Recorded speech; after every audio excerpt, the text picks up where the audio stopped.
ሰላም ጤና ይስጥልኝ። እንዴት ሰነበታችሁ? ውድ የቻናሌ ተከታታዮች፣ ይሄ ቻናል ሁል ጊዜ የጤና መረጃዎችን የማጋራበት የዩቲዩብ ቻናሌ ነው። እስከ ዛሬ ይህንን ቻናል ሰብስክራይብ ያላደረጋችሁ ሰዎች ሰብስክራይብ አድርጋችሁ ጥሩ የሆኑና ትክክለኛ ወቅቱን የጠበቁ የጤና መረጃዎች ወደ እናንተ እንዲደርስ ማድረግ ትችላላችሁ።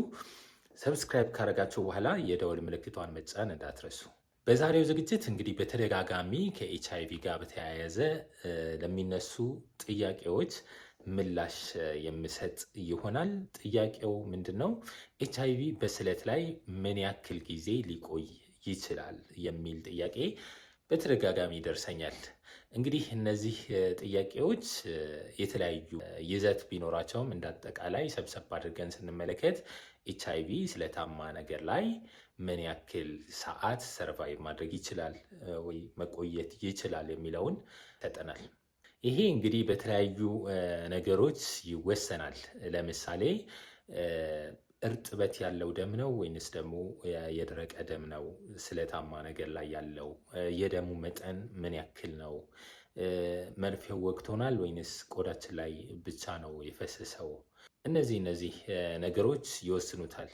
የኤችአይቪ ቫይረስ እንግዲህ ከሰውነት ውስጥ ወጥቶ በደም ውስጥ ለረጅም ጊዜ መቆየት አይችልም። ነገር ግን እርጥበቱን በጠበቀ ሁኔታ፣ ደረቃማ ባልሆነ ሁኔታ፣ ቀዝቃዛ ኢንቫይሮንመንት ላይ ለረጅም ጊዜ ሊቆይ ይችላል። እስከ 42 ቀናት ሊቆይ ይችላል። ይህን ስል ግን አብዛኛውን ጊዜ እስከ 42 ቀናት ይቆያል ማለት አይደለም። እንግዲህ እዚህ ጋር እንድታስተውሉ የምፈልገው ነጥብ ምንድን ነው? ኤችአይቪ ስለታማ ነገሮች ላይ ሊቆይባቸው የሚችሉባቸው ሁኔታዎች በአንዳንድ ነገሮች የሚወሰን ነው። ለምሳሌ መርፌ ላይ እርጥበቱን እንደያዘ ስሪንጅ ውስጥ ለረጅም ሰዓት ሊቆይ ይችላል፣ ለቀናት ያክል።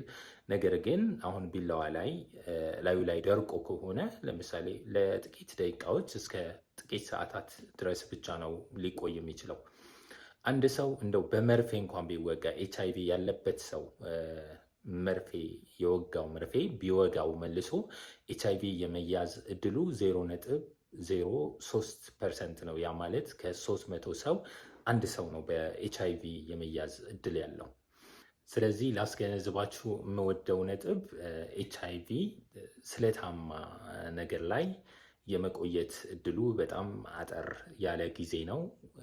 መርፌ እንኳን ቢወጋን ወይንም ስለት ቢቆርጠን በቀጥታ ደግሞ ወደ ሰውነታችን እስካልገባ ድረስ የመተላለፍ እድሉ ትንሽ ዝቅ ያለ ስለሆነ መጨናነቅ አያስፈልግም። ይልቁንም ምን ማድረግ አለብን የሚለውን ነገር ብንነጋገር መልካም ነው። የመጀመሪያው ነገር መደናገጥ አያስፈልግም። በውሃ በደንብ መታጠብ። አሁን ቆዳችን ላይ ወይንም ደግሞ ቢላዋ ቢቆርጠን ወይ መርፌ ቢወጋን መጭመቅ አያስፈልግም። ውሃ ብቻ እላዩ ላይ ማፍሰስ፣ ለረጅም ሰዓት ውሃ እላዩ ላይ ማፍሰስ እና እንዲያጥበው ማድረግ። መጭመቅ አያስፈልግም በድጋሚ።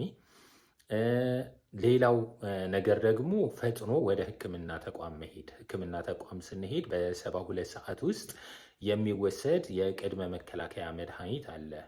ፈጥነን ወደ ሕክምና ተቋም ሄደን ያንን መድኃኒት መጠየቅ ይኖርብናል። እነዚህን ነገሮች በጥንቃቄ ማከናወን ከቻልን ኤችአይቪ የመያዝ እድላችን ከስለታማ ነገሮች በጣም ጥቂት ነው ማለት ነው። ሌላው እንግዲህ የጤና ባለሙያዎች ከሆንን መርፌ የተገለገልንበትን መርፌ መልሶ መክደን ሙሉ ለሙሉ መቅረት ያለበት ነገር ነው። ሲዲሲ ኢንጀክሽን ሴፍቲ ጋር በተያያዘ ይሄንን ሙሉ ለሙሉ ይከለክላል። እንግዲህ መርፌ መልሰንም አንጠቀመውም። እንደገና ደግሞ መክደንም ሪካፕ የምንለውም ነገር መቅረት አለበት። ማንኛውም ጊዜ ኢንፌክሽየስ የሆኑ ነገሮችን ስንይዝ ግላቭ ማድረግ አለብን። ፕሮቴክቲቭ እንትኖችን መጠቀም አለብን ሁል ጊዜም ማለት ነው። ይሄ መዘንጋት የለበትም። እንደዚህ አይነት አጋጣሚ ኒድል ስቲክ ኢንጁሪ የምንለው በመርፌ የመወጋት እድል ቢኖር ኤችአይቪ ከያዘው ሰው ጋር እንግዲህ ቅድም ያልኳቸው ነገሮች ማድረግ ተገቢ ነው ማለት ነው። ጥያቄ የሚኖራችሁ ከሆነ እንግዲህ ኮሜንት ሴክሽን ላይ አስቀምጡልኝ። እስከ ዛሬ ይህንን አካውንት ሰብስክራይብ ያላረጋችሁ ሰዎች ሰብስክራይብ አድርጉ። ይሄ መረጃ እጅግ በጣም ጠቃሚ ስለሆነ ሌሎችም እንዲሰሙት ለወዳጅ ዘመዶቻችሁ ሼር አድርጉላቸው። ላይክ ማድረግ እንዳይረሳ። ጣይ በሌላ ዝግጅት እስከምንገናኝ ድረስ ቸረን ሰንብት።